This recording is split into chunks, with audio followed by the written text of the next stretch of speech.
खबरें जो आपको सीधे जोड़ती हैं हमसे, जिनका आपकी जिंदगी पर होता है सीधा असर। आप देख रहे हैं इस वक्त की खबर बाजपुर से।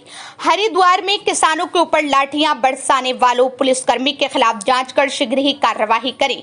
बाजपुर में किसान अपने जायज मांगों को लेकर देहरादून ऊर्जा भवन का घेराव करने के लिए जा रहे थे। हरिद्वार के टोल प्लाजा पर किसानों पर पुलिस द्वारा बेरहमी से लाठियां बरसाई गयी, जिसको लेकर दर्जनों आक्रोशित कांग्रेस कार्यकर्ताओं ने किसान कांग्रेस के प्रदेश अध्यक्ष हरविंदर सिंह लाडी के नेतृत्व में मुख्यमंत्री एवं राज्यपाल को संबोधित ज्ञापन तहसीलदार अक्षय कुमार भट्ट को सौंपकर जांच कराते हुए दोषी पाए जाने पर कार्रवाई की जाए। किसान कांग्रेस के प्रदेश अध्यक्ष हरविंदर सिंह लाडी ने कहा, हरिद्वार टोल प्लाजा पर किसानों के पुलिस द्वारा बेरहमी से लाठियां बरसाई गई थी। उन्होंने कहा है कि निष्पक्ष जांच कराकर दोषी पुलिसकर्मियों के खिलाफ शीघ्र ही कार्रवाई की जाए। नवंबर पहले सप्ताह में समस्त उत्तराखंड की चीनी मिलों को शुरू किया जाए। उन्होंने कहा कि किसानों को फसल में डालने के लिए यूरिया खाद की आवश्यकता होती है। सोसाइटी द्वारा यूरिया खाद उपलब्ध नहीं करवाई जाती। सरकार द्वारा उत्तराखंड के किसानों को यूरिया खाद भी उपलब्ध नहीं कराई जा रही। किसानों को ब्लैक में यूरिया खाद महंगा खरीदना पड़ रहा है। उन्होंने कहा कि शीघ्र ही किसानों को यूरिया खाद उपलब्ध कराई जाए। यूरिया, एनपीके, डीएपी फसलों के समय पर सोसाइटी व मार्केट में उपलब्ध करवाई जाए। वरिष्ठ कांग्रेसी नेता ब्लॉक प्रमुख प्रतिनिधि जोरावर सिंह भुल्लर ने कहा, किसानों का गन्ने का भुगतान 500 रुपए प्रति क्विंटल सरकार द्वारा कराया जाए। पिछले वर्ष का गन्ने का भुगतान 375 रुपए प्रति क्विंटल के हिसाब से कराया गया, जिसमें किसानों की लागत भी लौटकर नहीं आ रही।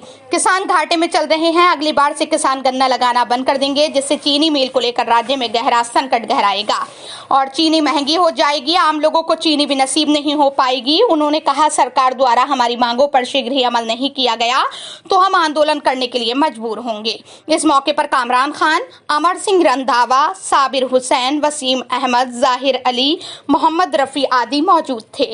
देखिए, किसान को कुचलने की राजनीति जब से भी सेंटर में बीजेपी आई है, स्टेट में आई है, ये किसान और मजदूर को कुचलती है।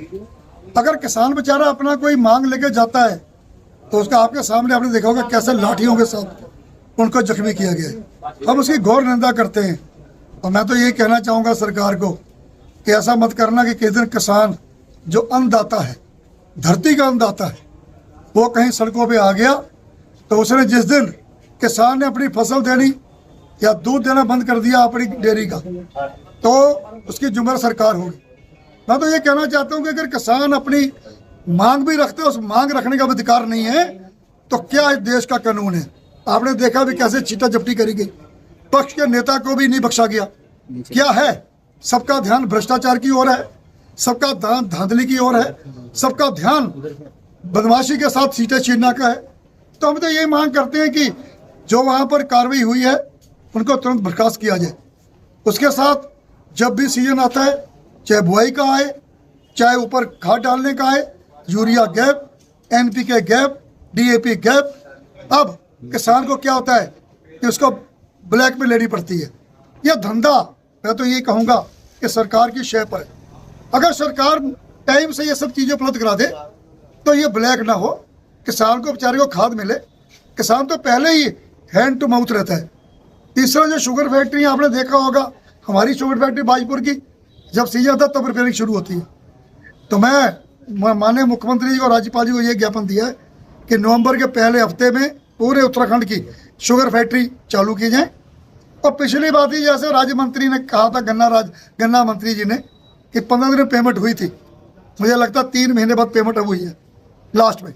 तो पेमेंट 15 दिन में दी जाए क्योंकि किसान को उम्मीद रहती है कि 6 महीने बाद उसका धान आएगा, गन्ना आएगा, तो शुगर फैक्ट्री भी टाइम से चालू की जाए।